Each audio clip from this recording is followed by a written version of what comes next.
ડિંડોલીની શાળામાં શિક્ષિકા તરીકે નોકરી કરતી પરિણીતા સાથે પ્રેમ સંબંધ બાંધી બળાત્કાર ગુજારનાર નરાધમ પરિણીત યુવાનની પોલીસે ધરપકડ કરી હતી।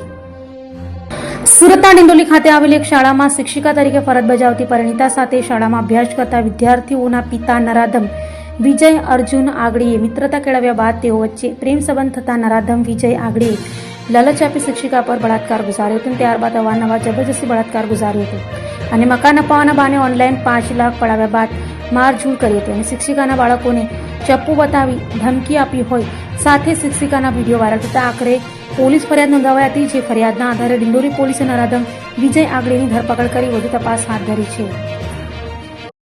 ડિંડોલી પોલીસ સ્ટેશનમાં તારીખ 7/9/2025 રોજ એક રેપનો ક્રિમિનલ કેસ રજીસ્ટર થયેલો છે।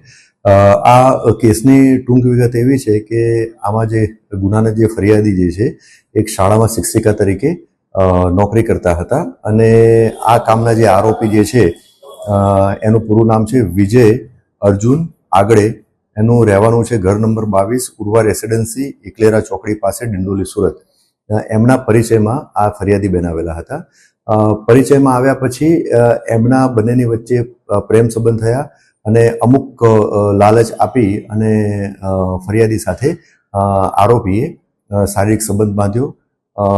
ગુનાની તપાસ દરમિયાન અને ફરિયાદની વિગત જોતા અમુક વખતે આ ફરિયાદી બેન જોડે આરોપીએ જબરજસ્તી પણ કરેલી છે અને જબરજસ્તી કરી અને શારીરિક સંબંધ બાંધેલા છે।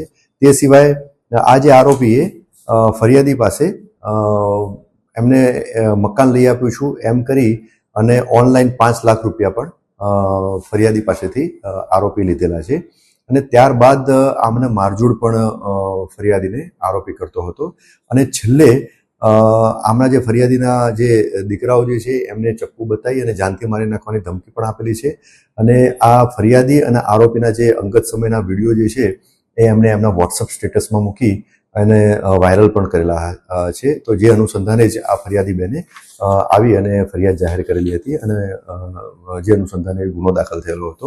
ગુનાની તપાસ દરમિયાન એકત્રિત થયેલ પુરાવા આધારે આરોપી વિજય અર્જુન આગળે નાઓની તપાસ કરનાર અધિકારીએ ધરપકડ કરેલી છે।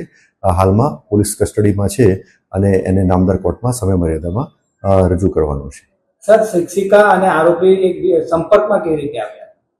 જેમ મેં આપને વાત કરી એમ કે શિક્ષિકાબેન જે છે જે તે શાળામાં સર્વિસ કરતા હતા અને આરોપીના જે બાળકો હતા એ પણ એ જ શાળામાં ભણતા હતા, જેના કારણે જ આરોપી અને ફરિયાદી બેન એ પરિચયમાં આવેલા હતા અને ત્યારબાદ આ જે ફરિયાદી બેન જે છે એમના પતિ પણ બીમારીથી પીડાતા હતા, એટલે એક સોફ્ટ કોર્નર બતાવી અને સિમ્પથી બતાવી અને એમને ફરિયાદી બેનના નજીકમાં ગયેલા હતા અને ત્યારબાદ પછી એ પ્રેમ સંબંધમાં અને પછી આમણે આરોપીએ ફરિયાદીને ત્રાસ આપવાનો અને મારઝૂડ કરવાનું અને અલગ અલગ રીતે હેરાન કરવાનું ચાલુ કરેલું હતું।